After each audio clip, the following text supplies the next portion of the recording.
Hello everyone. Twitter is one of the most popular social media platforms worldwide. This platform allows you to share posts and status in the form of tweets.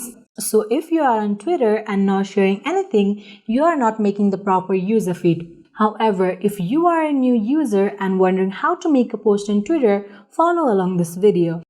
Start off by opening Twitter application on your Android or iOS device. Then log into your account if you haven't already. Tap on the blue circular icon at the bottom right side. This button is the new tweet option. Now type something on the blank space.